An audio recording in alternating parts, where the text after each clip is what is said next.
Hello and welcome back to this channel. What a day. This is going to be part 2 of the summary judgment of multiple parts. I'm thinking maybe 3 or 4, but this will be part 2. If you didn't watch part 1, that's where I go through the entire memorandum of law in support of summary judgment by Wayfarer. In this video, we're just going to look at the attachments. There's a lot of depositions and see what we can find. So welcome back to this channel. My name is Mandy Magnan. I'm an actress, writer, producer, and director in Toronto. I'm also a movie reviewer, pop culture, as well as a YouTube commentator on everything It Ends With Never. You already know it. Grab your emotional support lip gloss and let's get into it. You are in frame with Mandy Magnan.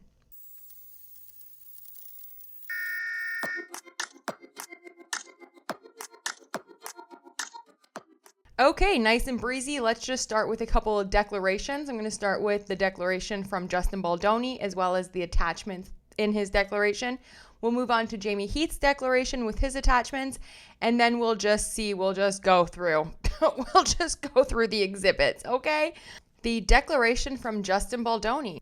Justin Baldoni, I'm a founder and co-chair of Wayfarer Studios, LLC, and a defendant in this action. I respectfully submit this declaration in support of the Wayfarer party's motion for summary judgment. The declaration is based on my personal knowledge.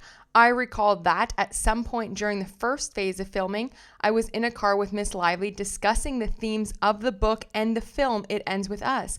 During that conversation, I shared with Miss Lively my own experience of having a romantic partner go beyond my personal boundaries of consent. I have written about that experience in my book, Boys Will Be Human, at page 234 to 236, and Man Enough, Undefining My Masculinity in 2021, and discussed it in public talk. The relevant excerpts of my books are attached hereto as Exhibit A and B. I declare under penalty of perjury that the foregoing is true and correct to the best of my knowledge and belief. He does put in there the Boys Will Be Human, from his book, and then the excerpt where he talks about, his thing, what happened to him. It says, anyway, back to my first time. I was dating a girl who really wanted to have sex before I felt comfortable. It wasn't a healthy relationship, and she pressured and eventually forced me to have sex with her before I felt ready. It's important to know that there is more than one way to make somebody do what they want to do. They can pressure you emotionally or physically, sometimes both, play mind games with you, and even be verbally abusive so that you have to bend to their will. In my case, we'd have conversations about how I wanted to wait to have intercourse, and yet one time when we were consensually kissing and touching each other while naked, she made a move that transformed what we were doing into sexual intercourse, even though she knew I wanted to wait, even though I hadn't given consent and said yes. I was in shock and hurt and confused. I stopped what we were doing and asked her why she would do that. She told me that we had already been so close to having sex, and now that we had done it, what was the big deal? So not only did she violate my trust, she then insinuated that my feelings and boundaries weren't important or valid. When I tried to explain that, to me, what we had been doing wasn't sex, she told me I was wrong. She claimed it was all the same and that we had basically been having sex this whole time. She then said things like, if you really loved me, this wouldn't be a big deal, which made me feel like I was being unreasonable and mean. This is an example of gaslighting, the manipulation tactic we talked about earlier. Somehow, after my boundaries and trust had been betrayed, I was left feeling bad for feeling upset about it in the first place. Unfortunately, like many people who have experienced similar things, I cared more about keeping her happy than being true to myself, and later ended up going along with her desires while abandoning myself and my own sense of boundaries. To cope with the regret and harm that the first time caused, I started questioning my manhood. I was a healthy, fit 22-year-old guy. What's wrong with me? Am I not a man? Now looking back, what I've realized is that if there was anyone or anything to blame, it wasn't me. She crossed a big line that day, and what she did and said wasn't okay. Yet it felt like she, along with all the members of the boys' club, were in the background telling me I needed to have sex even if I wasn't ready. At that time, I wanted to stay true to my spiritual beliefs and wait to have intercourse with the one person I wanted to spend my life with. I had told her this, but it didn't matter to her, which felt awful because I wasn't being heard or honored. Then the fear, shame, and self-doubt poured in. And then it continues, and at the end he says, if it's not an enthusiastic yes, it's a no. In his second and last exhibit, it's Exhibit B, and this is also from the book Man Enough. So the other one was Boys Will Be, what was it? Boys Will Be Humans. And then this is from the Man Enough book, and it's kind of like the same story as well. So definitely, read the books, y'all. But he puts all of the story in there the exact same story that he said to Blake Lively. Jamey Heath's declaration. My full name is Jamey Heath. I am the CEO of Wayfarer Studios, LLC, and a defendant in this action. I respectfully submit this declaration in support of the Wayfarer party's motion for summary judgment. This declaration is based on my personal knowledge, including knowledge obtained in my role as CEO of Wayfarer and a producer on the film It Ends With Us. I joined Wayfarer in December 2020. I became interim COO in or about March 2021, and then Wayfarer's president approximately 3 months later. I've been Wayfarer's CEO since March 2024. I was a producer on the film It Ends With Us. Prior to working as a producer on It Ends With Us, I worked as an executive producer on other films, including Ezra and Will and Harper. In addition, as to acting as CEO of Wayfarer, I am also president of Defendant It Ends With Us Movie LLC. It Ends With Us Movie is a California LLC established by Wayfarer in 2022 in connection to the development and production of It Ends With Us. Wayfarer, like most other film production companies, typically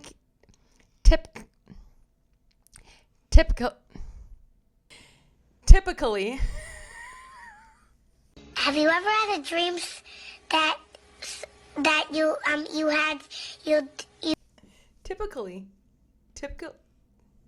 Typically. What? Depends on separate single or special purpose entities that are established in connection with the development and production of each individual film produced by Wayfarer.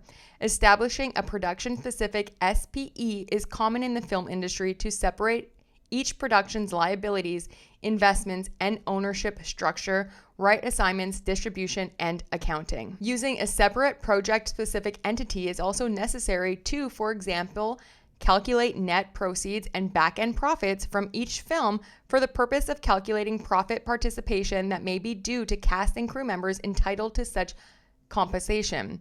I was personally involved in the negotiations with Blake Lively's representatives with respect to her engagement to perform in It Ends With Us.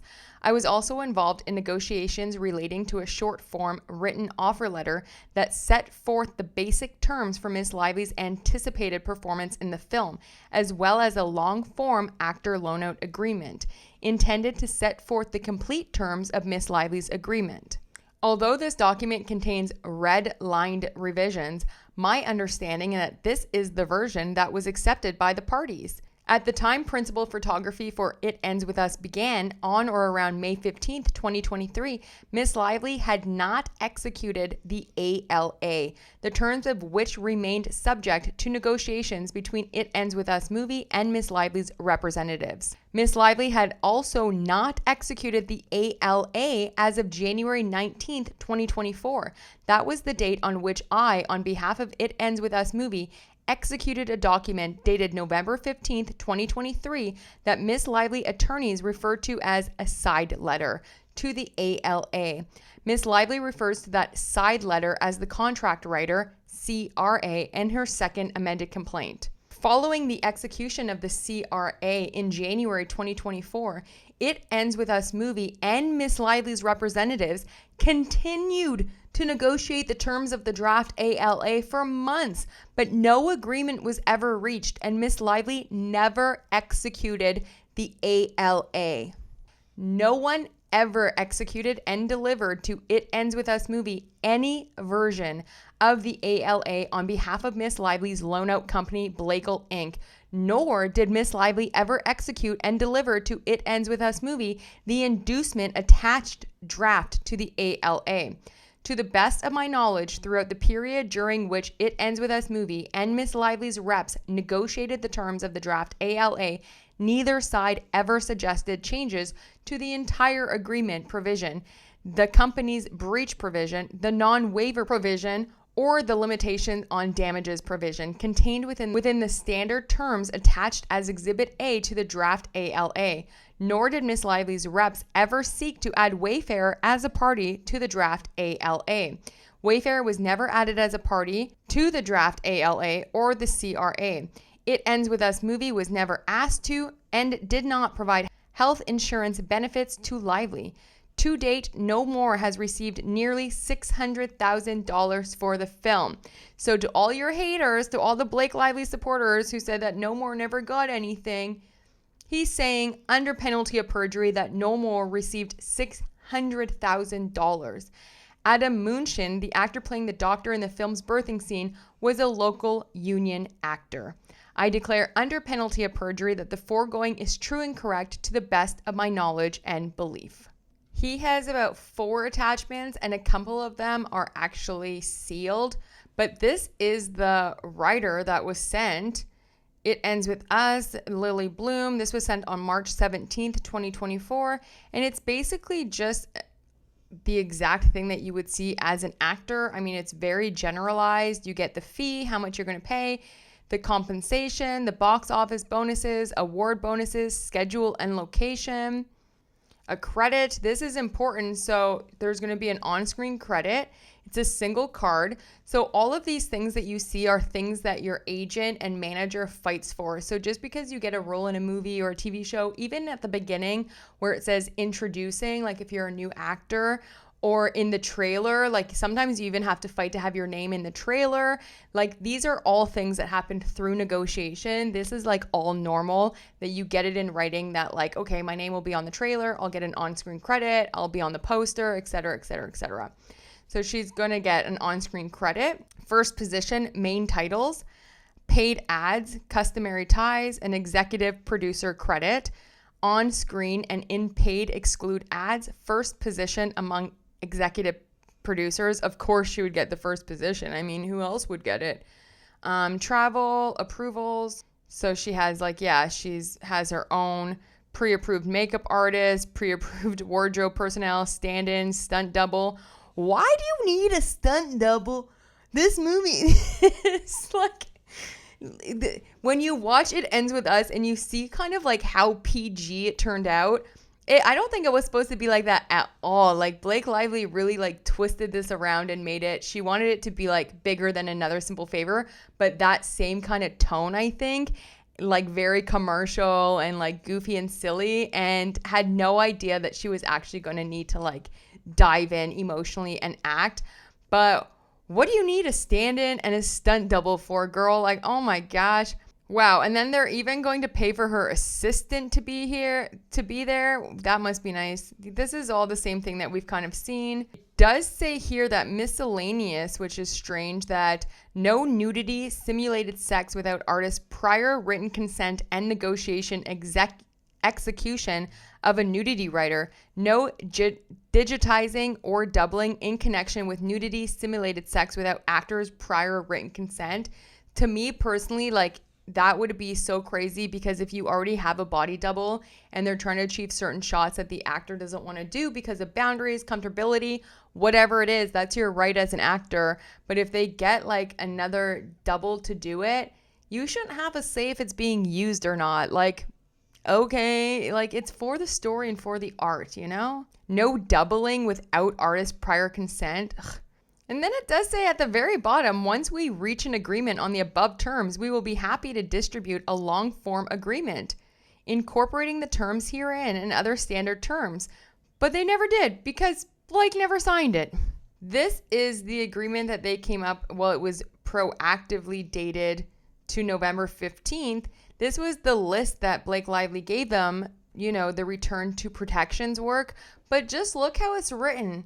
It doesn't say no more, no more, no more, no more, like they rewrote for the New York Times, which is another dig at Wayfarer that just shows you how disgusting Blake Lively and Ryan Reynolds are, that they would literally shame a domestic violence group in order to like take a jab again at Wayfarer. But it's just the exact same thing that we've been seeing, but it's written way better, right? Like it's not like no more, no more, no more.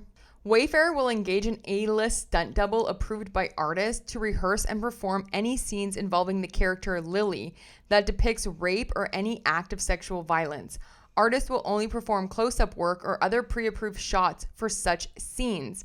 In addition, Wayfarer to engage artist-approved body doubles for both characters for all simulated sex scenes.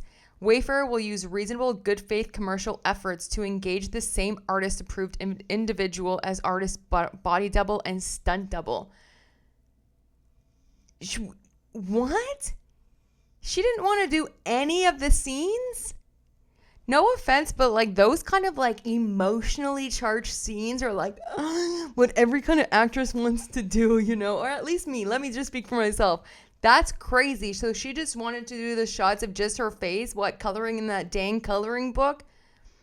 Oh my God. I'm so bitter that she got this role and then didn't even want to act in it. This is how you know she didn't read the book, because then she probably got the script or got on set and was like, oh, I actually have to like get to an emotional place. I can't do that. The next thing is the Exhibit 2 that has been done, and it's part of Jamie Heath's deposition.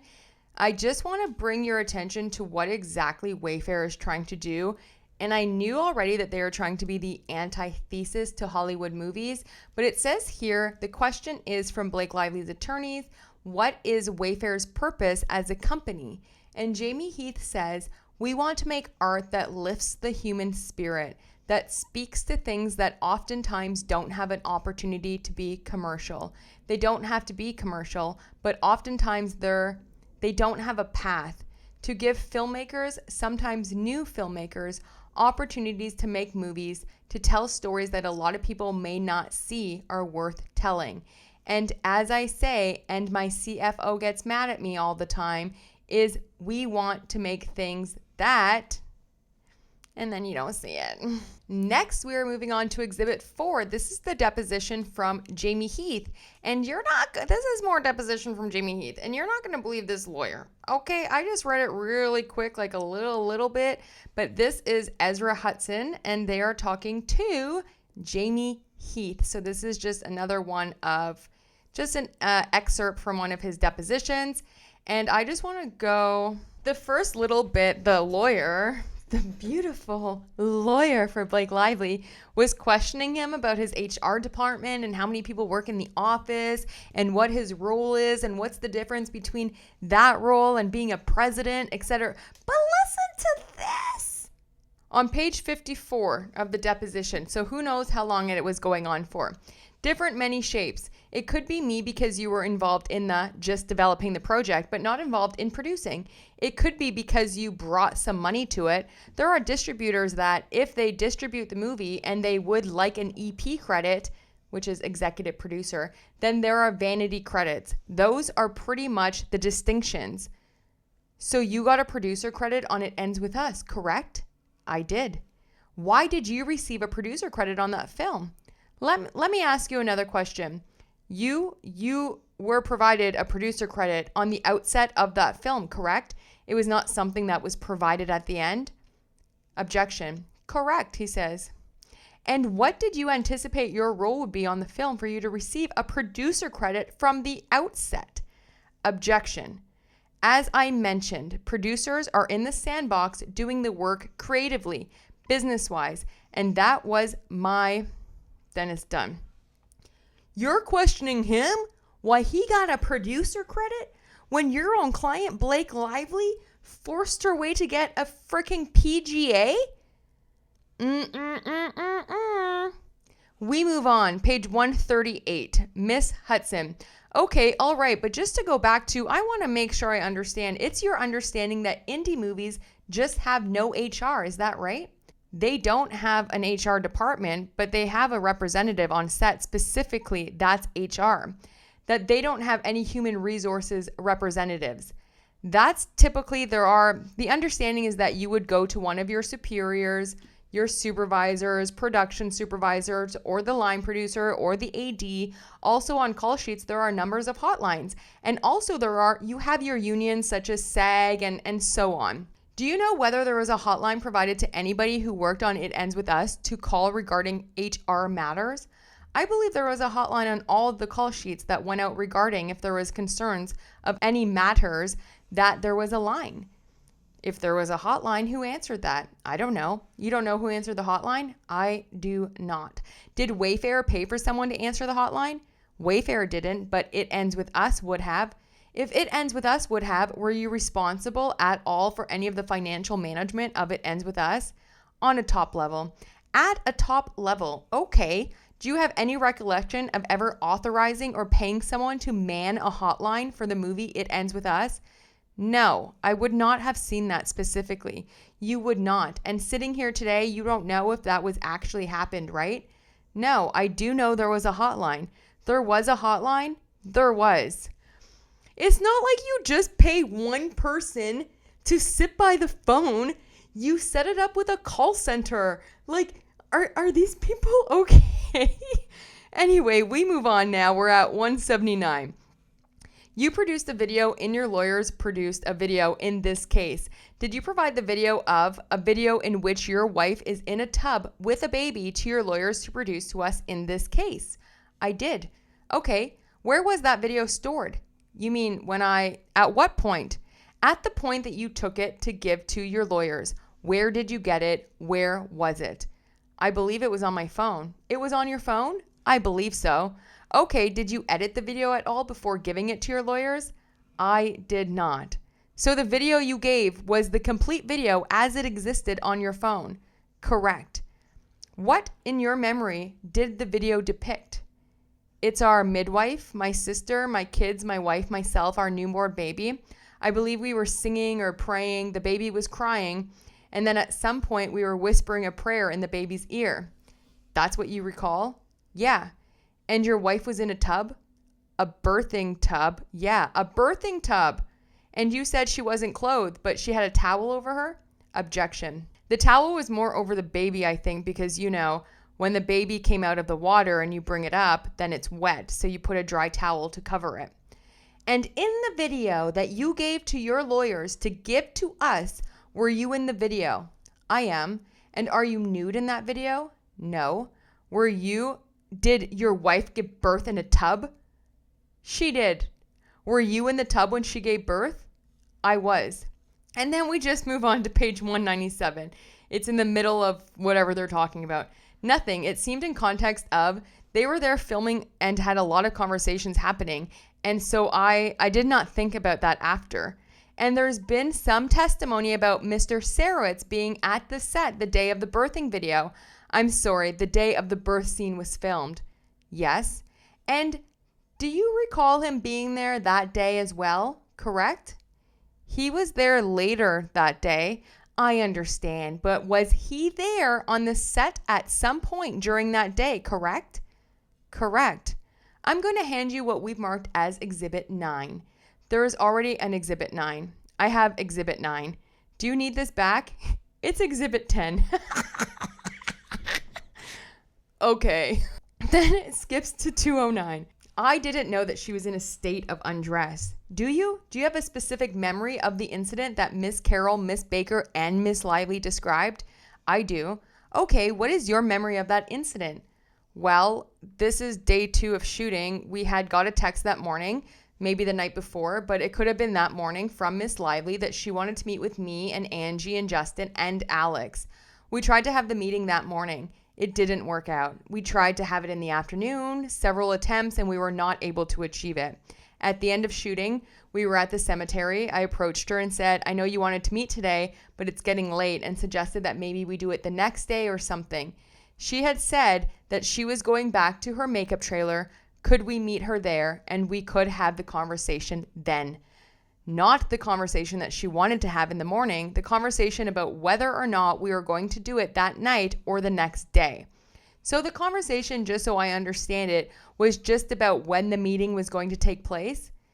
She was hoping to have it that day, that night, and now that it was at the end of the day, I was concerned about her turnaround time.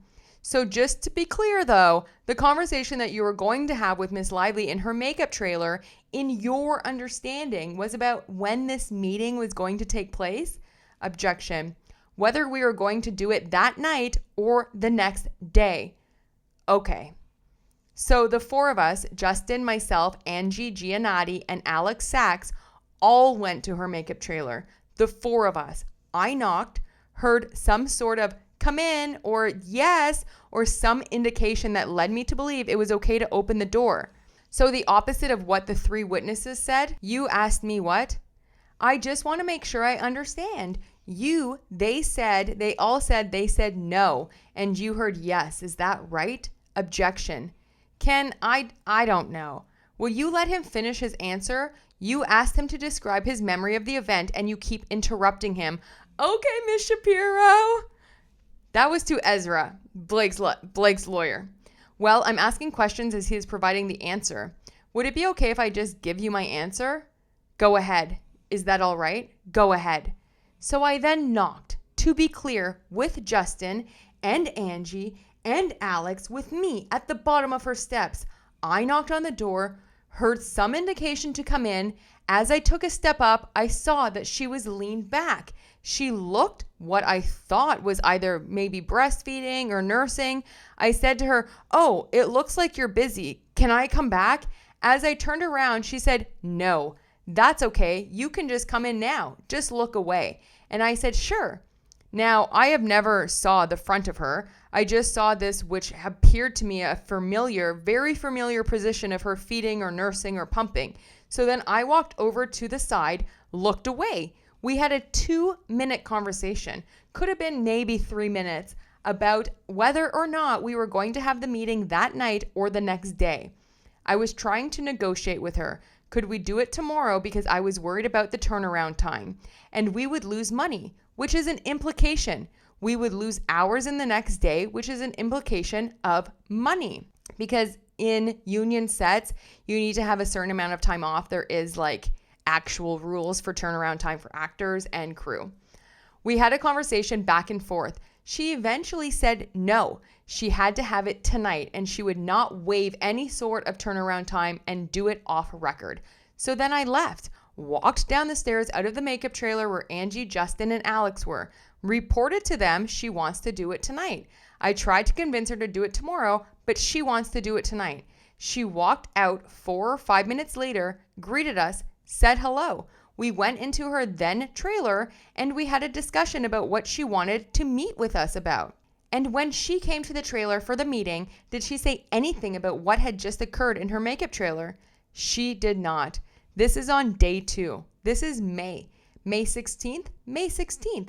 Did you ever learn that Miss Lively had a different view of the incident in the trailer prior to her testimony? I learned that her different view is when I read the CRD complaint. So you didn't hear any concerns raised by Miss Lively regarding this incident in her trailer on the second day of shooting until the CRD complaint. We had a conversation about it on June 1st, 2 weeks later, but not that there was like a concern. Okay, when you say we had a conversation about it 2 weeks later, who are you talking about? There was a conversation with Blake, Justin, myself, and Alex Sachs about she had got COVID and we returned to set. And we had a morning conversation before we started work. Okay, so if Miss Lively wasn't saying she was uncomfortable, what was your understanding of the reason she brought up the video? Objection.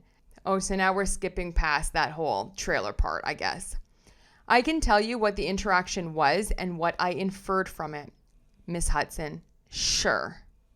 As she came back from having COVID and as her text said she wanted to get off to A as read, back to work on a solid track, she said to me that, "Jamie, you know, when you walked up to me to show me that video with your wife, I thought you were showing me porn."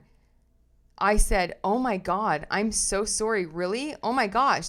She was like, "I know that it wasn't, but it startled me. I thought that's what you were showing me." I was like, "Oh my gosh, I'm so sorry." And then we moved on. She didn't say anything that it was uncomfortable. She was just telling me that's what she thought.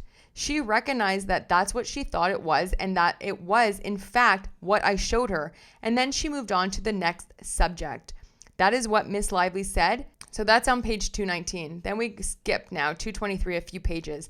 This is what Miss Lively said. So you're disputing Miss Sachs's memory. Alex Sachs, the producer. Objection. I don't mean to dispute anyone's memory, okay? I can just only tell you what had happened. That's not Miss Hudson interrupts. Did Miss Lively discuss the trailer incident? She did bring it up, yeah. What did she say about it in your memory? After she had said something about, as soon as I said that she thought the video at first was porn, recognized that it wasn't because it was not, she then said, also, you know, when you came into the trailer a couple weeks ago, I asked you to look away and at some point you made eye contact with me. And I was like, oh, I didn't even know that. She says, I'm not saying you were trying to cop a look. I'm just saying that I had asked you to turn around and you made eye contact with me. I was like, oh, I'm so sorry. I didn't even realize that. Maybe I happened to glance through conversation. I have no memory of it. And then she moved on to the next thing. Blake. Then we go to page 284. That there were other ones to Blake Lively and her of her employees. So yeah, we talked about that video again when she brought it up. So you talked about the video, but can you let him finish, please? Miss Shapiro says to freaking Blake Lively's lawyer. So we talked about the video. We didn't talk about the details of it. We just talked to, it was brought up again that video was shown. Again, I apologized to her, recognizing that she was surprised by it. But this wasn't written, but that topic was. So no more mention of Baldoni or Heath's previous pornography addiction. I don't have a pornography addiction, so certainly she wouldn't have ever read that. And I don't know what she was referring to. So no, that was not discussed. Did she talk about Mr. Baldoni's referencing pornography addiction during this meeting? I believe she mentioned something about it. Okay, did she talk about wanting to neither her nor her employees to hear personal experiences of other people's sex lives, including as it relates to spouses or others? Then we skip a bunch of pages. And you've given me a full scope of your memory about what was discussed in that 5 or 6 hours. Objection. No, a lot of it was Ryan belittling Justin. That was the 6-hour meeting. Ryan Reynolds just belittling Justin. For 5 or 6 hours, a lot of it was. And when you say belittling, what do you mean by that? When she first started reading a couple of her things and Justin was hearing this, taking this in and trying to make sense of it, he was frozen by hearing this stuff. And instead of, well, let me not say instead of, and his reaction was that he was being a coward, that what you do when a woman says this to you and points out these things, you just stand up and you just apologize and apologize. And Justin was just like, but I didn't do this. And then he raised his voice and used some language and insinuated that he was not a good guy, that Mr. Baldoni was not a good guy. And then it skips. Page 338. Did you discuss with Mr. Baldoni hiring Jed Wallace of Street Relations? I don't recall. I don't remember. Did you discuss with anyone else at Wayfarer that Mr. Wallace was being hired to do? I may have. Did you discuss it with Mr. SAROWITZ? I don't have a particular memory of it, but I may have. I don't know. Did you receive an email outlining the work that Mr. Wallace would be doing for Wayfarer? Objection. Form. I believe there was an email that came in that I only know about more recently, but I never looked at it. You didn't look at it? I did not. Did it come to you? I believe my email was on it, yes. You believe it did come to you? I believe so. But you're saying only because I've learned more recently. By whom? By the production supervisor. I mean, Alex Sachs. Alex Sachs told you that employee complaints should be brought to the line AD and production supervisor? I don't know specifically. I just know that they were saying if there's anything that needed to be any concerns, that they would report to them. That was standard protocol. That's what Ms. Sachs told you? At some point, yes. And did you say that was her understanding of the protocol with respect to human resources concerns of an independent film? Objection. I don't recall beyond that. You don't recall beyond that, so you don't recall her specifically saying HR concerns of employees should be brought to the line AD and production supervisor? I don't recall that. The training that you referenced, did you attend in person? It was a Zoom that I attended. Did you attend in person? Objection. The individual giving it was on Zoom, so I was in person on the computer, but he was on Zoom. So you were in person on a computer.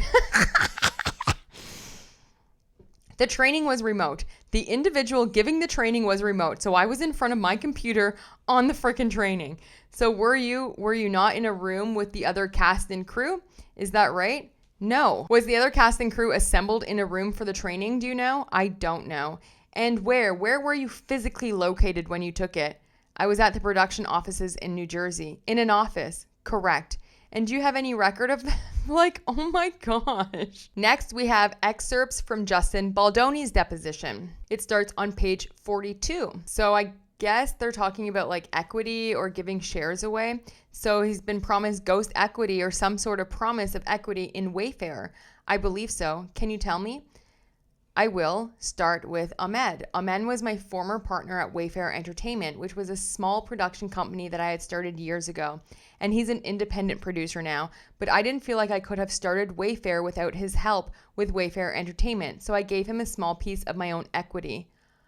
Justin! Oh my God. Like, can you be any more kind? Like, can you just be a better human being? Like, I don't even know if it's possible. JAMEY Heath took a low salary compared probably to a lot of other folks that has lived and breathed the company. And Steve and I felt he deserved a small piece of equity. And I'm still unsure if Tara Hanks officially has any sort of that in any way promised, but when she joined, I think it was discussed. I don't have a full memory of it. Would you say it's accurate that you and Steve SAROWITZ co-founded Wayfarer Studios? Yeah, I think so. When did this happen? I believe officially it was around the time of the pandemic, so early 2020, but I know it was starting to happen, like there were conversations in 2019. I just don't know the exact like date the papers were signed or things like that. And how did that come about? The starting of Wayfarer Studios? I had always wanted to have the means to create movies that I thought could make a difference and help people. And Steve had a very similar worldview, and he wanted to make movies that could help people too. So we started Wayfarer. How did you come to know Steve SAROWITZ? I first met Steve when he was making a film called The Gate. It was a story about the Bab, who was a central figure in the Baha'i faith. And we were introduced because he said he didn't know what he was doing and he needed some guidance. And so I helped him out, and he and I became friends, and we have a shared faith. Do you know approximately when this was that you were introduced to him? I don't. I feel like maybe 2016 or 2017. Would you say that there's a common thesis? Then it skips a couple of pages. I don't know, and I don't know how we would quantify that. I don't believe so. Are you the co-chairman of Wayfarer Studios? I am. Do you hold any other titles with respect to Wayfarer Studios? I do not. And what are your responsibilities as co-chairman of Wayfarer Studios? Mostly thinking of the future direction of where I would like to see the company going. I assist with creative. That's pretty much it. Do you have any responsibilities with respect to the financials of Wayfarer Studios? No. Do you have any responsibilities with respect to the day-to-day operations of Wayfarer Studios? No. Would you say that SAROWITZ is the money guy and you're the creative force behind Wayfarer Studios? SAROWITZ is quite creative, but I think, and then it stops. Page 51. I can't think of any right now. In any other role than an attendee? I started speaking in my 30s, and I don't know if I ever spoke at one or not. Do you know a gentleman by the name of Labid Aziz? I do. Who is he? Labid? Yes. Was the original COO of Wayfarer Studios. And when did he cease operating in that role? I think about a year into his role. Was he a good COO? I'm not sure I'm qualified to judge what a good COO is. Did you ever have any concerns personally with him in his role as COO? I did. What were those concerns? I felt he would often promise things in deal making that weren't possible. He was a bit of a wheeler and a dealer, and there was certain instances where I did not feel like he was telling the truth. Can you identify any of those incidents for me? I just remember getting phone calls saying like Labid said this or Labid promised this and being very confused because that wasn't something we could be promising. It was important to me that we were always honest and that we didn't enter into deals with people and make promises that we couldn't keep.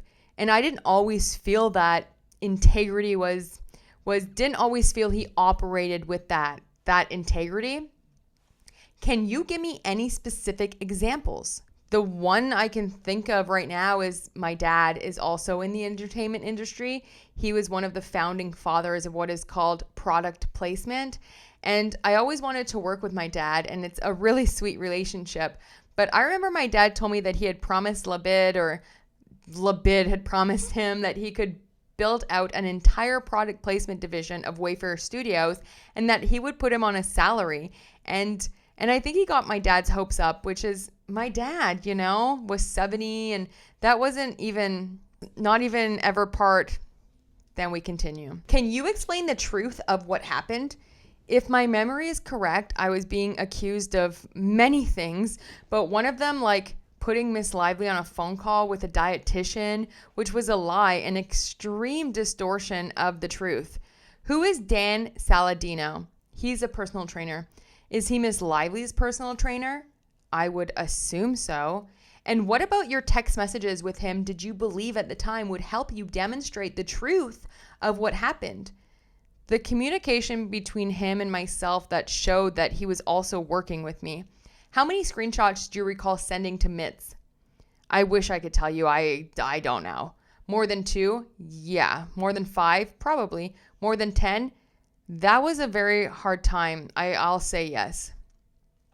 Then we move forward. By Miss Shaw. Is this the idea from your partner, Steve SAROWITZ, about flipping the narrative that you were just discussing flipping the narrative about? Can I have a second to read it, please? Of course. Okay. So is this the substance of the idea that you were just talking about that came from your partner, Steve SAROWITZ, about flipping the script? Yes. And that included flipping the script from Ryan saying script was a disaster and he saved the movie to something about Ryan claiming the female hired was a feminist writer, didn't know how to tackle a female film, etc. Do you see that? Yes.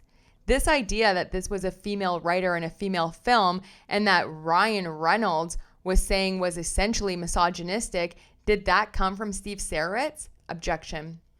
I think I said here that my partner Steve has asked about this, so I was just passing that along. So this idea, something about Ryan claiming the female hired was a feminist writer, didn't know how to tackle a female film, etc., came from Steve. That was what was passed on to me. Did you use any judgment about whether or not that was a good idea before you passed it along? Objection. I think it's implied in him saying the script was a disaster, so I just pass it along. I didn't disagree with him. You didn't disagree with Mr. SAROWITZ's idea? Is that what you mean? I didn't disagree with what Mr. SAROWITZ was saying in terms of what Ryan was inferring when he called the script a disaster, meaning that Ryan was essentially acting. Okay, and then it goes on. Think she represented The Rock, so now I guess we must be talking about Stephanie motherfucking Jones. And she had said on that call that Mr. Reynolds had like terrorized The Rock or something to that extent. Something about a letter. I don't remember the details, but something about like he had written a letter and it was like they wouldn't do press together. I don't know. It was a lot of gossip, but that's what I remember laughing because I was just like, ugh. Did you feel supported by her on that call? Yeah, as I said, or maybe they're talking about Melissa and Nathan. I don't know. Yeah, as I said earlier, it kind of felt like, oh, don't worry, she's this and that. It will be fine. The movie's going to come out and it will be awesome. And everybody had like a bad experience with her. It was kind of like that kind of call. Oh, is this Blake Lively? Ryan Reynolds terrorized The Rock? I don't know who they're talking about. This is either Blake Lively or Stephanie motherfucking Jones. Because everyone's had a bad experience with her. It was like that kind of call. It could be either of these women. And did you feel like she believed what you were relaying to her about your experiences on set? Yes. I don't remember sharing much, but what I did share, I just shared the truth. And she, yeah. What do you remember sharing with her about your experiences on set? I specifically remember sharing the situation with our trainer and asking him about what he thought about Miss Lively might weigh when we shot the scene where I had to pick her up because of my back, and how they confronted me the next day, and how this trainer evidently then went and told her that I was asking about her weight or something, and then how that became this big thing, and they sat me down, and I just remember her kind of like not being able to believe that there was even a thing. I believe I shared with her that I had made a comment about the way Jenny Slate looked in her wardrobe, and then I used the word sexy. And I think she started responding by joking about how, again, I don't want to, if it's okay, repeat the word that she said, but generalizing that women and their fragility. And then I shared, I think I talked about the wardrobe, how hard it was with the wardrobe, and that it just felt like it was just a very hard experience. Like, that's kind of what I remember. Do you remember sharing with her anything else regarding your experiences on set in that call? And then we move on. And can you describe that journey for me briefly here? Do you want me to describe my whole book journey briefly? Is it possible? I'm happy to try. I just don't know what briefly is.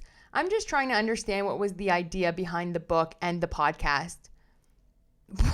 What? Well, the book was a really self-exploration of looking at all the unconscious messages that I've been taking on as a man, but more importantly as a human in my life, all the mistakes I've made, the social constructs, and the kind of invisible scripts that I maybe have been living by that I wasn't even aware of, and putting them in a form that I was hopeful could help other men. And the podcast, I think, was, to answer your question, was a way to have a conversation around those same topics that oftentimes were uncomfortable, so that we could have something for men outside of the book. Did the book or the podcast deal with notions of toxic masculinity? Was that part of it? I actually say in the book that I don't like to use the phrase toxic masculinity, so I will answer your question no, but I think that would be more of a perception based on who was listening. What phrase do you prefer than toxic masculinity? Or why do you not like using that phrase? As I wrote about, I think that the phrase toxic masculinity was inherently divisive. I believed it became political, and a lot of men felt attacked by the use of the word. And I didn't feel that it made any sense to use a term that would immediately make men defensive, especially because those were the very men that I wanted to reach. And I also don't believe that masculinity is inherently toxic. I never have. I was very proud to be a man. I never felt like I needed to apologize for being a man. And I know that was something that was going around a lot with the phrase toxic masculinity. And that said, there were a lot of people that maybe kind of lumped in this idea that because I was doing a podcast and writing a book about masculinity, that I was saying that masculinity was toxic. But generally, those people that didn't read my book or listen to the podcast, I just wanted to help men and help men embrace all the parts of them that made them human. And that also means the stuff that sucks and that you never want to look at, and that maybe you've been hiding or you just don't even realize you're hiding. And it was just about confronting those parts of ourselves, that just holding ourselves accountable to try to be better men. What are some, I'm sorry, that wasn't very brief. It's all right. And you'll forgive me if I'm using the wrong terminology around this stuff, but feel free to use whatever you think are the appropriate words. But you said a lot. Yeah. When you said the stuff that sucks that you never want to look at, or maybe you've been hiding or you don't even realize you've been hiding, can you give me some examples of what kind of stuff you're talking about? Sure. I mean, a lot of men deal with shame. Suicide among men is increasing yearly, and many more men take their own lives than women. And there is a belief in, and I don't say this as an excerpt, this is just from my own research and experience, there is a belief in this specific world that this happens because men don't have a support system, because men have been taught to not share their pain and their trauma because it's oftentimes used against them and weaponized against them by both men and women.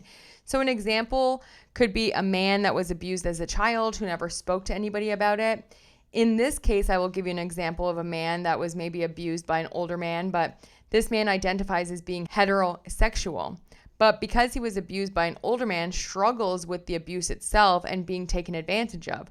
But also the fact that he was abused by a man, he's also questioning his sexuality or his gender. And also there is a preconceived notion that as a man, you don't want to go to therapy because it makes you less of a man. So perhaps this man didn't get the help that he needed, and he was, as we say, suffering in silence.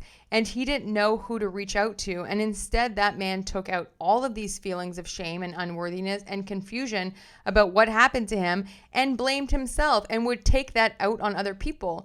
Maybe other men, maybe other women, maybe this man himself became an abuser. And the whole idea is that this is something that as a man you would find embarrassing and shameful because it's not something that is socially accepted or acceptable to talk about. So the hope was to normalize getting the help you need, to normalize vulnerability. Let men know that they're not alone and that there is all kinds of examples of these types of things. I'm happy to name another one if you want me to. And again, this is just a hypothetical, man. And many of these men end up eventually taking their own lives, and that breaks my heart, and hurting women in the process, which also breaks my heart. Did any of your work on the podcast or in this book around this idea of man enough have to do with gender norms or gender relations as between men and women? I mean, I think the entire book was inherently about gender and masculinity specifically, but as I said in the book, I'm not an expert, and the book was much more my personal journey in trying to use as my antidotes and stories and that I could find in my life to point men to a direction of maybe them being able to look at themselves. I'm sure some of that was discussed either on the podcast or in the book, or just as like, it's a large conversation, and my book was meant to just be a tiny little piece of my personal journey mostly meant for men. But as we know, many women read it and then gave it to their men. Have you seen reporting around you that identifies you as an ally to women or a feminist ally? I would say so. Yeah. Do you believe yourself to be an ally of women or a feminist ally? I certainly have attempted to be. You're aware of the Me Too movement, I'm assuming? I am. Are you aware of an idea that came out of the Me Too movement that one should believe women, both believe women when they speak up about misconduct against them? Yes, I'm aware. Do you agree with that idea? And then it cuts off. We now are going to move on to Steve Sarowitz's deposition, and this will probably be the last one for the sake of time of this video. OMG, guys. So this is 68 pages. If anything, this is just making Justin Baldoni look like such a nice guy. The way that he could just talk about it so freely in depositions. You can tell he's clearly not lying, like he's talking from the heart. Anyway, let's move on. This is Steve Sarowitz's deposition. Oh, great. So we have Michael Gottlieb and then Aline Garofalo for Wayfarer. Again, other than advice you may have been provided by attorneys, you can answer. Mr. Gottlieb, I am not asking for your conversations with your lawyers. As you sat in the boardroom as a board member, I imagine a proposal was presented. It's a serious proposal. It meant shutting down an organization that I imagine you'd given a lot of time and money to. And all I'm trying to do is ask why you decided to do that. One of the deciding factors was death threats against both me and my family as a result of this litigation. Damn. As a result of those threats, sorry, what else did you want to say? And arson at my home. And that informed the decision to shut down the foundation. In what way? You were asking me about my personal opinion, correct? I was asking you about why you made the decision to support closing the foundation. Well, as I said before, the board made the decision, and then you asked me about my... And then it skips pages. Right away, he's like, listen. Have those threats been made to your knowledge against other employees, directors? Let's start with employees. Are you aware of any threats that have been made to employees of the foundation? There was a threat made to the foundation itself. And what was that threat? I don't recall the exact threat, but I remember we had to get security, and it was during the course of this litigation where I want to say this very clearly. Anti-Semitism was weaponized against me and anything I was associated with, even though I'm bi-high. And it was weaponized violently and purposefully. And as someone who lost 20 members of my family in the Holocaust and was beaten up for being Jewish when I was a child, lost my great-grandfather who I'm named after, I don't appreciate that. And I want to go on record as saying that religious prejudice has no place in America. And I appreciate all that, and I am deeply sorry that that occurred. I'm also a descendant of Holocaust survivors, and I don't appreciate it either. I'm trying to understand the link between the threats that you received and your decision respecting the foundation. I think I understand you being saying that the link is this threat that your foundation received itself. Am I understanding correctly? In addition to the personal debt threats, in addition to the death threats and kidnapping threats and arson against my family, the foundation also received a threat as a direct result of this litigation because of the actions taken by the people within this litigation, which were purposefully leveled against me and my family. As a direct result, that anti-Semitic threats against you and the Wayfarer Foundation, you said, I think you just testified are direct results of actions taken by people in this litigation. Objection. Yes. By which people? I don't know who authorized it, but I know it was done by someone on the other side. What was done by someone on the other side? It moves on. Look, he's just calling out everyone. Okay, Steve. That doesn't surprise you? No, it does not. You're the financier of Wayfarer Studios. Yes. You're a co-founder. Yes. Is Wayfarer Studios an LLC? I believe so. Who are the members? I don't recall. Who are the shareholders? Objection. The major shareholders are Justin and myself. Do you know what the... Oh, sorry. I didn't mean to interrupt. Did you have something else you wanted to say? Okay. Do you know what the ownership percentages are of, let's just start with today, between you and Mr. Baldoni? Not exactly. Do you have a rough estimate? Then it moves on. My first question, I don't recall. You don't recall saying that? Do you dispute saying that? Objection. No. Do you recall giving an interview that is on YouTube entitled Billionaire Steve SAROWITZ on Wealth, Philanthropy, and Ethical Success in August of 2024? Yes. Do you recall saying that Mr. Heath, that you could pull rank on him because it's your money in October of 2024? I don't recall the exact context. Is that true? Is what true? That the money in Wayfarer Studios is your money? Yes. And is it true that in effect allows you to pull rank on Mr. Heath if you choose to do so? That's too broad. Steve SAROWITZ doesn't mess around here, okay? And then it skips. The truth about Baldoni and Wayfarer, his lawyer says that he was barely involved with the film. Besides providing the funding, he only visited the set twice and was not involved in the PR for the film. Do you see that? Yes. Is all of that accurate? Yeah. Oh, wait. Could you ask me specifically, are you asking me specifically about the statement that we provided, or are you asking me about the previous thing? Could you tell me if what you're asking me is accurate? Fair clarification. Is everything after through his lawyer accurate? Can you read specifically the words, because I want to make sure this is a very important point. Is it accurate that you were barely involved with the film besides providing the funding? Yes. Is it accurate that you only visited the set twice? Yes. Is it accurate that you were not involved in the PR for the film? Yes. And that all of the information that was provided in response to the third allegation, is that right? I don't recall. In other words, you don't see here anywhere that it's actually false that I provided input and ideas on ways to negatively influence the narrative against Miss Lively. That's not true. You don't see that anywhere in here, do you?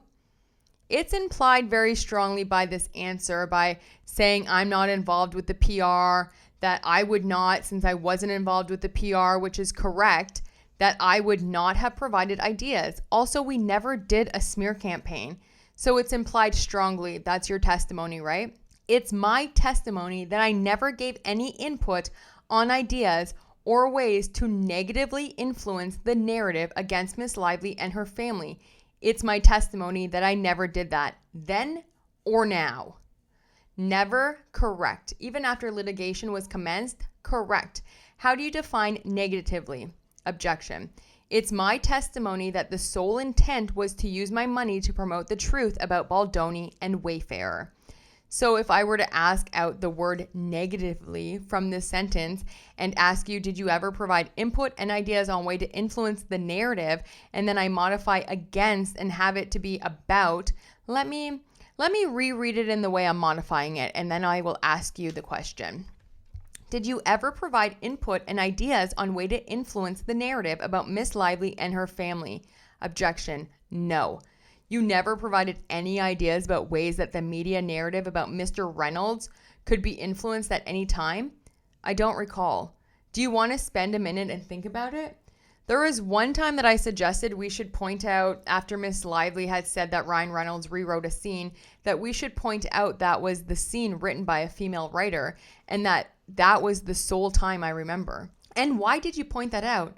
I don't recall. What influence would have in coverage of that dispute to point out that it was a female writer? Objection. I don't know. Really? Objection. That's really your testimony as you sit here today? You really don't know why it would have mattered if there had been coverage that followed the suggestion that you made? Objection. I don't know what, and then it cuts a couple pages. Okay. Yes, and is a, imagine, genuine sentiment that you were expressing to Mr. Baldoni. Yes, and you recall being very proud of the success of this movie in its opening days, right? Yes, okay, and your interviews have been sterling. Did you see that? Yes. Had you been watching some of Mr. Baldoni's press interviews in connection with the release of the film? Yes. And you thought they were sterling? Yes. Did you participate in any respect in any of the preparation in advance of Mr. Baldoni's interviews? No. Did someone interview in the first couple of weeks that was the film was released? Is that right? Can you be more specific? Sure.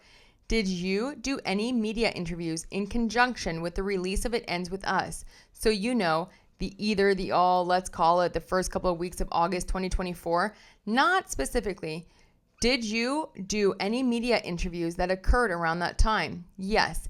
And did you prepare for those interviews with the assistance of any people in advance of your interviews? Sorry, I'm not trying to hesitate. I'm just trying to remember. Not really. Did you ever receive any kind of talking points or briefing materials in advance of the media interviews you were doing in the first 2 weeks of August? Not that I recall. Did you ever discuss with Mr. Baldoni in advance of doing the interviews that you did what might be asked and what you might say? Yes. Okay, I'll come back to that. Who did you ask? Ask what? Who did you ask the question to? Did we have any idea that this would be promoted this way? I never asked. You never asked anyone that question. Correct. Okay, did you ever review any of the marketing materials for the film that were created by Wayfarer Studios? No. Did you ever review any of the marketing materials for the film that were created by Sony? No. Have you ever seen any marketing materials of any kind about the film that were created or influenced or edited by Miss Lively? I was not involved in the marketing. And so therefore, you would have no way of knowing whether Miss Lively had any involvement at all in how the film was marketed. I was told that Miss Lively and Sony took over the marketing by Jamie. Would it surprise you to learn that every document that has been produced in this case, and then it skips pages. Yes. Was Wayfarer paying for the PR teams? I don't know the details. I just literally don't. Would you have to approve that before Wayfarer hired a PR team? No. And in this case, you're aware that the agency group was retained to perform crisis communication services. Is that correct? Yes. For the reasons I've already stated, I can go through them again if you'd like. I love Steve SAROWITZ. Well, that's not my question. Did you approve the hiring of the agency group? No. Were you asked your opinion on it before they were retained?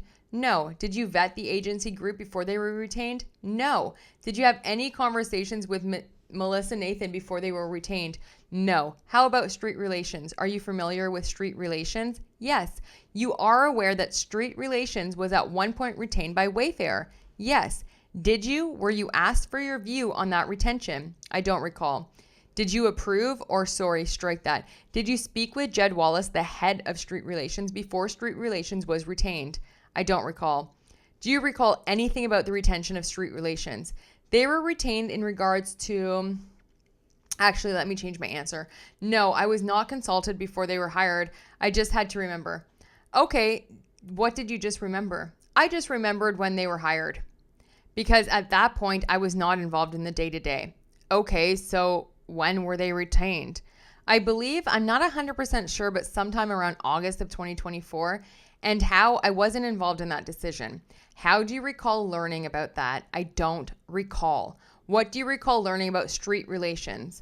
Not 100% sure because we've been through this case for now, I guess it's been a year and a freaking half, a year now, and that we've gone through this. And so there's been a lot that has been reported. So in my memory, it may be a little bit confused, but to my knowledge now, I'm not sure if I knew it then, Street Relation was monitoring the negative press against us that was being put out by the Lively camp. What does that mean, monitoring? helping with our crisis PR. So what does that mean to monitor social media or PR or press? Hold on, objection. Again, sorry, I'm just trying to get clarification. I'm not trying to be difficult. During the course of the complaint or as part of the complaint, would that be considered, since that was public in the New York Times and Miss Lively was the source of that statement, would that count? That's for you to tell me. Would that, Miss Garofalo? Why don't you answer the question with what you believe she publicly said through the New York Times? Okay, through the New York Times, in the course of the complaint, it was said that I was on set for a scene where she was scantily clad and that I was a non-essential person. While I might have technically been non-essential, I did invest $30 million and paid for her salary, or at least my share of it, as well as other actors, and I consider that to be essential. Miss Lively considers that not to be essential. She can send me a check.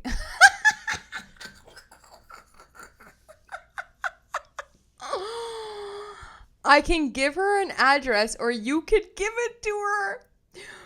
Yo, Steve Sarowitz is gangster. That's crazy.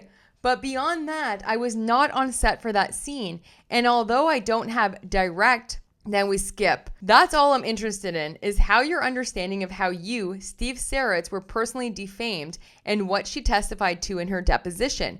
We're going to bracket that. Okay. I think I understood you to say you believe that there were things in the CRD complaint and the New York Times article that you found to be defamatory about you. Yes.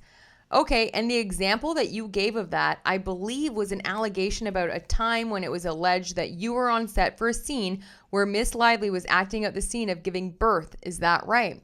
Yes. I want to add one thing to what I said. Okay. It was insinuated that I went on set for particularly that scene. I didn't know what scenes were being filmed. Again, I wasn't on set for that scene, but I did not. It was insinuated that I went on set for that particular scene.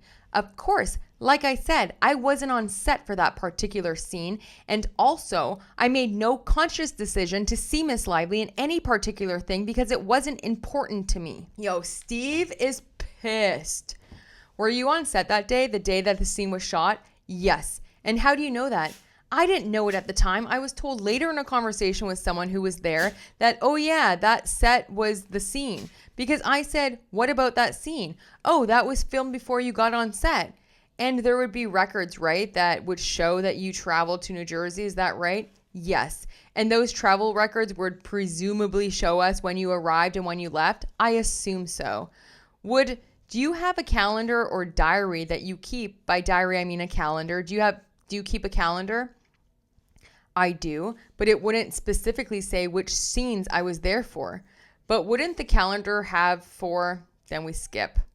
Okay, and then would the same be true for intentional negligent interference with prospective economic advantage? Not about you personally. I'm not certain of that one. I'd have to know more on that. I'd have to know more on that one. I'd need more detail. The other one, no. That one, possibly. As you sit here today, what is your understanding of the factual basis for intentional and negligent interference with prospective economic advantage against, for example, let's start with Mr. Reynolds. And the reason I'm hesitating is I'm not sure where Wayfarer ends and I start. I don't know why the lawyers sued the way they did. I'm not a lawyer, so I'm not really an expert on the law, but I can talk about damages done to Wayfarer, of which the majority owner. And that would have a negative economic advantage to me as an individual. I don't know if that is what you're asking of me. I'm not asking you questions about damages to Wayfarer. I'm talking about the claims you personally raised. Then it skips. And is the document that follows this begins on page 34943, to the best of your knowledge, the Wayfarer Studios Employee Handbook? Yes. And you're familiar with this document, right? Your name is on the first cover page of this at 34943. I'm not familiar with every detail. A lot of times I will sign things as a high level. I'm not involved in the day-to-day, but I'd be familiar that there is the document. Okay, you see on page 34943, the first page of the document after the text, so the first page of the attachment. Yes. Do you see that on the top of that page it says, as read, So glad you've joined us. And at the bottom, it's signed as read, Steve SAROWITZ and Justin Baldoni, co-chairman. Yes. Okay. And there is references here to this being the employee handbook, right? Yes. And do you have a recollection of signing off on maybe not every word of this, but at some point in time signing off as an employee handbook for Wayfarer Studios? I don't recall. Do you have any recollection of ever seeing this letter that your name is on here? I don't recall. If you flip through the table of contents on pages Heath 34944 through Heath 34945, have you ever looked at this? As you look through the table of contents, have you ever looked through the policies and procedures that are contained within this handbook? No. Okay, well, let's look through some of the policies because I think they're quite commendable. On page 4 of the document, which is Heath 34946, do you see a reference in the values to Wayfarer Studios being a Baja-inspired organization? And then it skips again. It's not just anything that anyone says, but things like, for example, unwelcome sexual advances, requests for sexual favors, some very specific things. Sure, not just anything anyone would term, so I don't want to broadly say that anything that anyone perceives to be sexual harassment would actually be sexual harassment, but rather things as in here, a condition of an individual's employment. So in other words, that if someone were to be asked for sexual favors, or if someone were to say like is very typical in Hollywood, that would be definitely sexual harassment. Fair enough. If I worked for you and I wanted to understand what's our sexual harassment policy, I imagine you would tell me, take a look at this document, right? Objection. I wouldn't be the one answering that question. If you were, but I wouldn't be, so it's conjecture. Is it fair to say that if I wanted to understand that the Wayfarer Studios sexual harassment policy was, that this is the place I would look for? This document is the place I would look to understand that policy. I'm not 100% sure how it would be handled since I don't handle the day-to-day operations. Do you understand that Wayfarer Studios policy explained that sexual harassment may include a range of subtle but not so subtle behaviors that may involve individuals of the same or different gender? That's from our policy, correct? That's a piece of our policy? Yes. Are you aware whatever anyone on the set of It Ends With Us advised Mr. Baldoni that his behavior was unwelcome? That's too broad of a topic. Can you say specifically, more specifically what? Do you know if at any time during the filming of It Ends With Us, anyone advised Mr. Baldoni that he had engaged in behavior that was unwelcome? I just can't. It's too broad. You just don't know. I wasn't there, and I don't have any firsthand, as you said before, about the other things. I don't have firsthand knowledge. I wasn't there. Do you have any information at all? Were you ever told that anyone told Mr. Baldoni that they engaged in conduct that was unwelcome and a request for it to be discontinued? Objection. To the extent it calls for information you learned from lawyers. You may otherwise answer. Attorney privilege, he says. So you're saying other than what you're learning from your attorneys, you're unaware of anything? Correct. Other than what you've heard from your attorneys, for example, you've never had a conversation with Mr. Baldoni where he told you that someone on the set had told him that his behavior was unwelcome? I don't recall. Are you aware, other than what you've learned from your attorneys, whether any member of the cast or crew ever asked Mr. Baldoni to discontinue a behavior or type of conduct on the set? Other than what I learned from my attorneys, I'm not aware of anything. Okay, you've never seen anything from Wayfarer's own documents or your own text messages. I don't recall. That's outside of what I talked about my attorneys about. Okay, so you don't know one way or then it skips. I don't recall. Was there ever a time again prior to this litigation where you learned that someone on the set raised concerns that Mr. Baldoni's behavior was inappropriate during filming? I am not aware of any HR complaints that were raised or any SAG complaints that were raised by his behavior. Well, that's an interesting way of distinguishing the question because that's precisely how your PR people talked about it to the press. So my question to you, sir, was not about HR complaints or SAG complaints. Okay, so my question to you was whether, and I will reread it if I can find it, my question was whether you ever became aware prior to this litigation of anyone on set raising concerns that Mr. Baldoni's behavior during filming was inappropriate. I don't recall. Do you see if it's fair to say that under the Wayfarer Studios policy, the thing you want your employees to do when they feel like they have experienced this type of prohibited behavior, is promptly advise the offender that his or her behavior is unwelcome and request it to be discontinued? Yes. And what is supposed to happen when an individual follows that policy to the letter? Although I am not responsible for this because I'm not the one actually implementing this, the behavior should stop. That would not be my individual responsibility as an individual. But the reason the policy is written this way is because the hope is by promptly reporting it and asking for the behavior to be discontinued, who's ever doing it, it will stop, right? I would not be personally involved, but that would be the hope. What's your understanding of the purpose of this policy? You knew in 2023 that Miss Lively's legal team had sent a list of protections for return to production, and you talked about it with Mr. Baldoni, didn't you? I'm trying to answer this honestly, so give me a second to describe what I think of that list.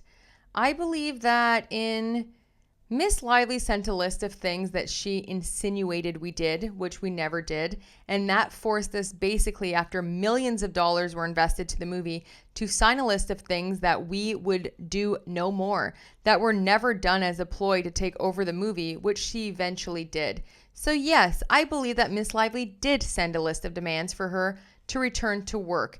And we did sign the list, but when we signed it with the understanding that we did not agree that we had actually done those things. What did you do, since you're stating with some amount of conviction that the actions described in that list did not occur and were, as you just said, a ploy? What did you do to satisfy yourself that what you just said is factual? Objection. How did you satisfy yourself that those behaviors or activities or compliance or whatever you would like to call them did not occur? As I have stated previously, the two main things that she said about me are complete or partial lies. That's in my direct experience. She accused me of being in a scene in which I was not at. She said she was scantily clad. An actor who was on the set with her testified that she was not. Publicly testified that she was not scantily clad. And then throughout the course of this case, the evidence has come out that much of what she has said was not true, or partially true, or twisted to make it seem worse. For example, she said that Justin said, and then it continues. Dang. The two ways that a formal complaint would, I'm not aware of any formal complaints of any formal reports of any allegations being made either to, as I mentioned before, either to SAG or to HR. So your answer is you're not aware of any investigation of this type referenced on the document with the Bates number 34949 taking place. I am not aware of any reported allegations. What's a formal report? Typically again, I'm not an expert on this. I don't manage sets, but from what I've been told, it's what I learned through the course of this case is that there are two options. They then go on and ask him about the policies, sexual harassment policies, and they say, do you know if any of that happened on the set? And he said, no, it's my belief none of that ever occurred on set. Okay, I have no direct knowledge. So if any investigation is not conducted and if an employee believes their complaint is not resolved, what does the policy say the employee or covered person should do? Objection. Do you need time to read the policy? Can you point me to this? Take a look at the section that says violations of this policy. Okay, got it. Do you see the paragraph that begins with employees? If employees believe their complaint is not resolved, do you see that? So what you're saying is if anything actually occurred, take a minute. Yeah, so I should, and read it, and then you can respond. I'm not aware of any complaints that were not resolved. Complaints describing unwelcome behavior. I am not aware of any complaints that were not resolved. Okay. And can I answer a little bit more? Sure. I believe that after there were no further complaints after the 17 points, so even after very early on in filming, I was not aware of any complaints, and I'm not aware of any written complaints, any HR complaints. I am not aware of any resolved complaints. Okay, I know that there was insinuated, but I am not aware of any unresolved complaints. Are you aware of any investigation that took place into any conduct that took place on the set of It Ends With Us prior to this litigation? I am not aware of any complaints that necessitated an investigation prior to this investigation. So the answer to my question is no. So when these things occurred, I can't tell you exactly when they occurred, but throughout the production, in addition to a lot of stress, in addition to the people being fired. Go ahead.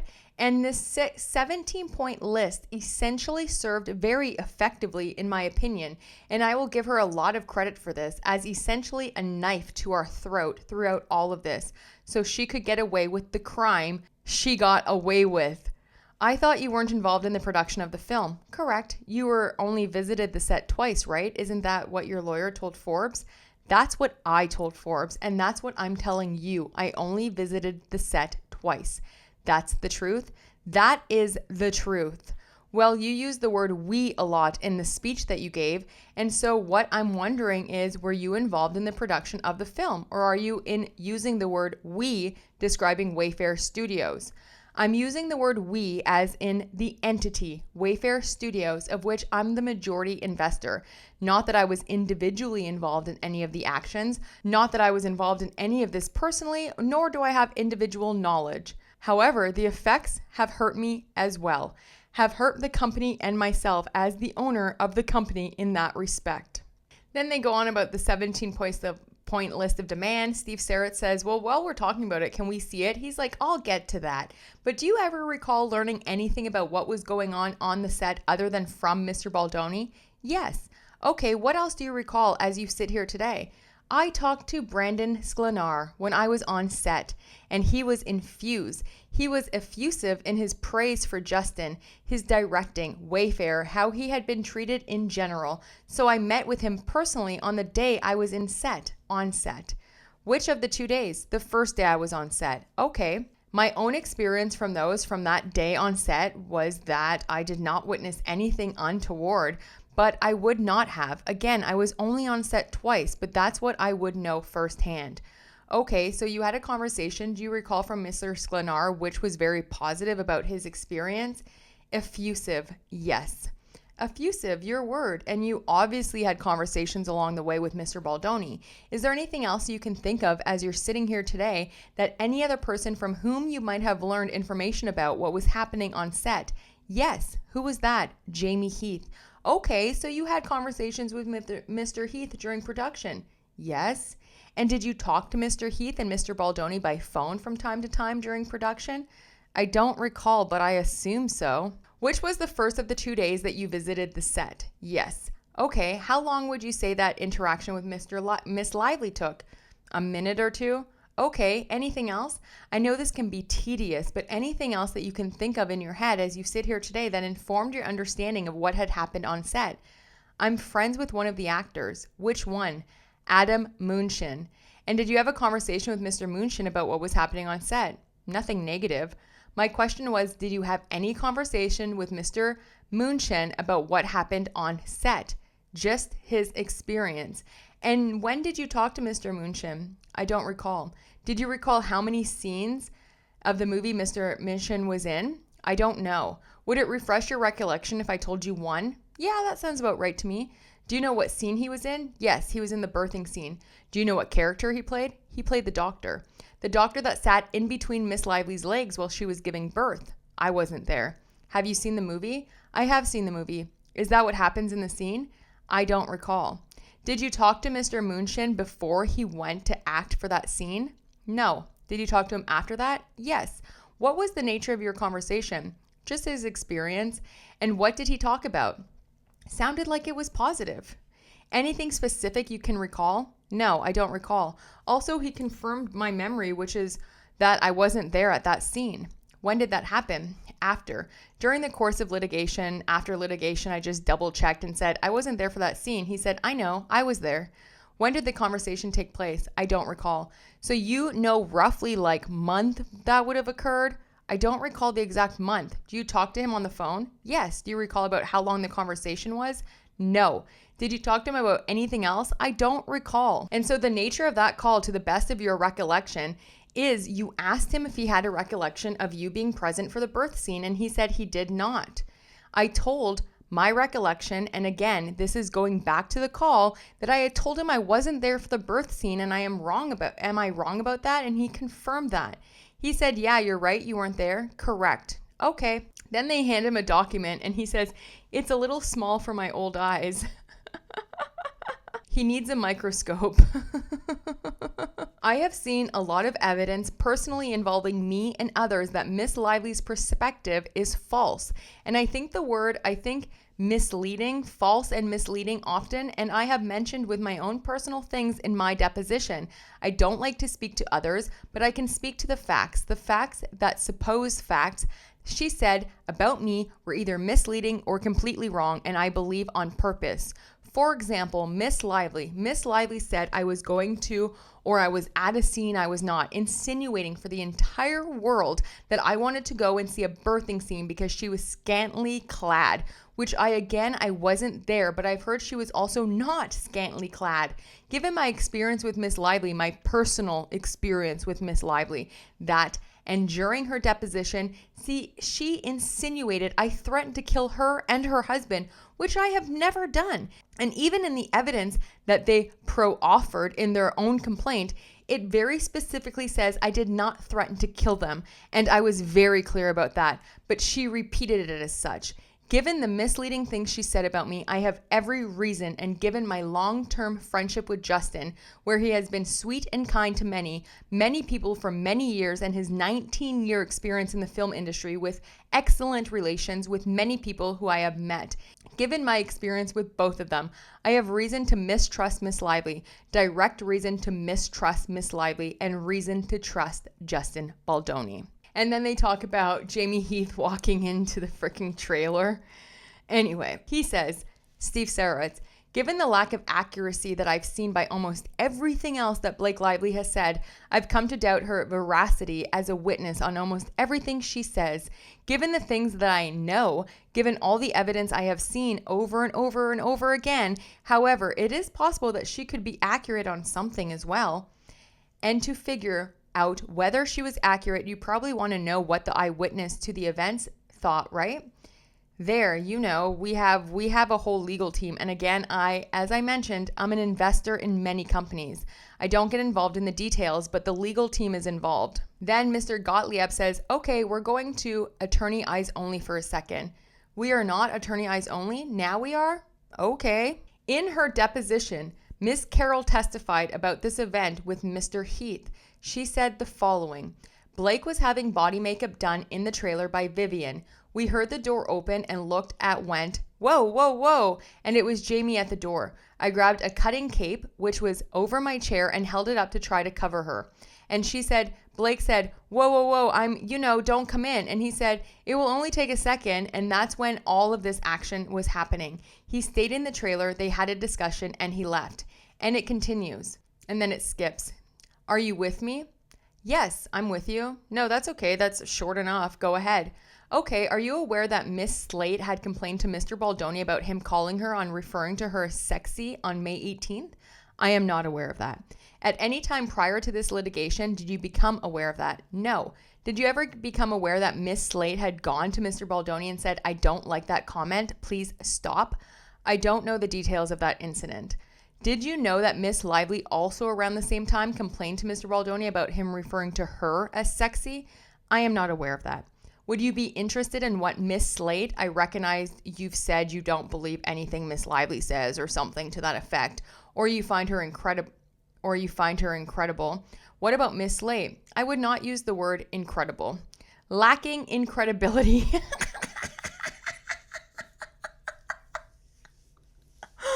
Either I'm delirious or Steve SAROWITZ is like the funniest guy ever. I would not call her incredible. Lacking in credibility, when I say incredible, is that a fair description for your views? Much better. Okay, what about Miss Slate? I'm aware in the course of any production that there's issues. I'm aware that Miss Slate had an issue. I am not aware of the specifics. I'm aware that it was resolved, and to my knowledge, there was nothing else brought up, so I'm aware of that. I'm aware that in the course of production, there can be issues, and I was aware there was an issue with Miss Slate and that it was resolved. In determining whether there were problems on the set, would it be of interest to you to know that Jenny Slate's perspective on what happened that day? Objection. I believe that there will be up to a jury during the trial. In other words, I don't have time to get into every detail. I'm the chairman. I don't have time to get into every detail. I think at some point in time, I'll have time. had kind of a whirlwind, 16-hour day thing with this case in addition to the other work I do, which is quite expansive. And so I haven't had time to look into every detail. At some point in time, as we get further into the trial, I may get more into the details, but most likely I'm not involved with the day-to-day operations. Then he's still pushing the issue with Miss Slate. But the thing is like, it's not harassment if someone, like, for example, if she's called sexy and then she says, hey, I don't like when you say that, and then they never say it again. That's not harassment. Like, it's not. So he just keeps saying the same thing. Like, I'm aware that there was an issue, but it was resolved. Have you never talked to Miss Slate about that? I have never talked to Miss Slate at all. Okay, I didn't see her at the premiere along with the other actors. I have never talked to her before or during the premiere. I've never seen her. I've never met her, never spoken to her or met her. Have you read Miss Slate's testimony in her deposition in this case? I have not. Would you expect that Miss Slate's testimony about the sexy comment that had been made to Miss Lively would be similar or dissimilar from Miss Lively's description? Objection. I wasn't there. I don't know. Would it matter to you? What would matter to me is that any problems or issues which occurred, as you mentioned, and I will repeat your words, nobody's perfect, Justin included. And if Justin said something that was inappropriate or anybody says something because in the course of filming a film largely about sex, about a novel that has a ton of sex in it, if the word sexy was used inappropriately in that context, I would hope that there would be rectified. And I understand nobody's perfect, and I would expect that would be dealt with. And I was under the impression that it was dealt with. It was handled. Are you aware of the meeting that took place in New York on January 4th that Mr. Baldoni and Mr. Heath attended? I believe I become aware of that through my attorneys. Have you ever heard that meeting described as an ambush? Objection. Did Mr. Baldoni or Mr. Heath ever describe that meeting to you as an ambush? I don't recall. Have you ever heard that meeting described as an HR complaints meeting? Not to my knowledge. Then they give him a document. And if you look 5 lines down where it says Chris Surgeon, First AD during phase 2, yep, the note says he was in the production planning meeting turned HR complaints meeting on January 4th. Do you see that? Who is Chris Surgeon? All I know is what is written here. Yeah, I'm not familiar with this. Then now they're asking about his loss of money. How much dollar amount that you think that you've lost through this litigation? Millions. I couldn't put an exact dollar. I haven't, to be honest. I haven't done it because I just look at it as something I was not ever going to go after her for. And you said you were going to go after her for other things?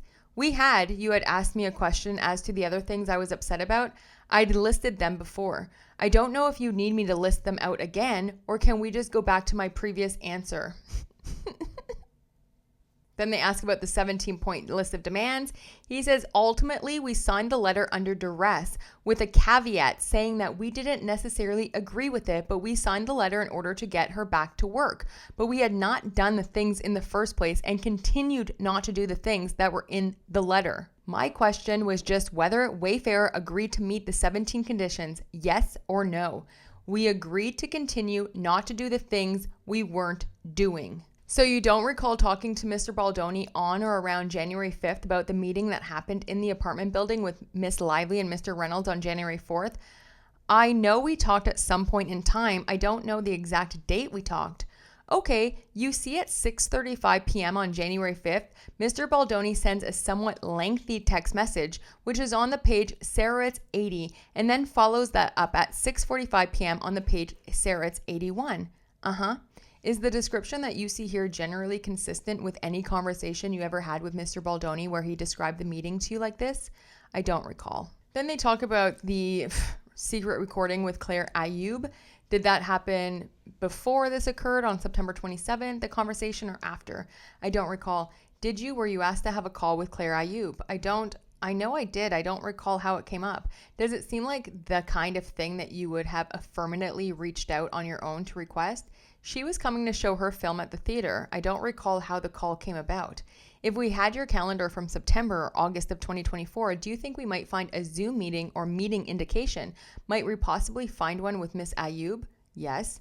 Do you recall knowing when you spoke to Miss AYOUB that there had been any problems on the set of Empire Waste? I visited the set of Empire Waste and was not aware of any problems. Okay. But again, I don't run the day-to-day. Then they bring up the call, the recording with Steve SAROWITZ, and they're like, have you listened to it? And he's like, yeah. They're like, how many times? And he said, once. All right, we're going to play just a little bit of it and ask if this is the call, and then we'll stop and I will ask you some more questions. How was Mr. Heath stopping what you viewed as the worst of the worst from coming out? This is what our crisis PR people were working on. It is stopping the public attacks on us, the ongoing everyday public attacks on us. Do you recall later in the conversation discussing with Miss AYOUB what had happened on the set of It Ends With Us? I don't think I could have because I wasn't on the set of It Ends With Us, but is there anything in the document which would talk about that? You weren't there? I was only there, as I mentioned briefly, for part of one day and just a few minutes on another, so I really wasn't on the set. Would it surprise you to learn that when Miss AYOUB said, I wasn't there, so I don't know what it's like, your response was, I was. Can you refer to me to that page? You don't have any recollection of saying to Miss AYOUB, I was there on set. Again, can you refer me to that page? Pages 30 to 31. I believe based on the context that this is very consistent with what I said before, that I would defend the studio. That's what I meant by that. Do you understand the difference between defense and offense? Yes. Then they try to like bring in his faith. Let's have a conversation had about some of the tenets of your faith, the distinction between self-defense and retaliation. Objection. Let me try that in a different way, sir. Is saying I will never ever let up going after you for the rest of my career something that you want your attorneys to say to reporters and news organizations? I don't know what the context is, so I can't comment on something I don't have the context. I don't know what was done. For example, in the course of this case, someone threatened my daughter's life. If I knew who did that, I would say something similar to that, even as a Baha'i, because we're not perfect human beings. There are things that are beyond the pale and people get angry. I'm sure you, like me, have a temper, and occasionally we say things we might even regret. So I would like to know what the whole context is before I comment on it. Do you have any more context that you can give me? I do not. Your attorneys do. Okay. Steve SAROWITZ is a boss, guys, and this isn't even like a quarter of the deposition. So what I'm going to do for sake of time is go through all of them myself, pull out what I think are the most interesting points, because I could be here. I mean, I just saw TikTok creators did an 11-hour live. Yeah, that's amazing. Like if I were to go live, this would take like 7, 8, 10 hours.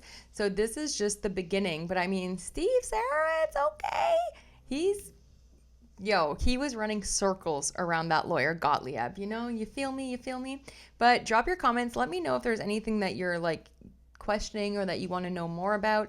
I'm going to do a lot of homework today and tomorrow morning. I will obviously have videos for you tomorrow. And then tomorrow night at 5 p.m. Eastern time, I will be going live to go over anything that I missed, or we can just chat and have a good time. So yeah, I hope you liked the video. There's just so much information coming out. It's like there's hundreds and hundreds of exhibits, 138 plus 137, so like 265 maybe, 75. I don't know what the math is. I think that's right. Anyway, I hope you're having a good night, and I love you so much, and I will talk to you tomorrow. Bye.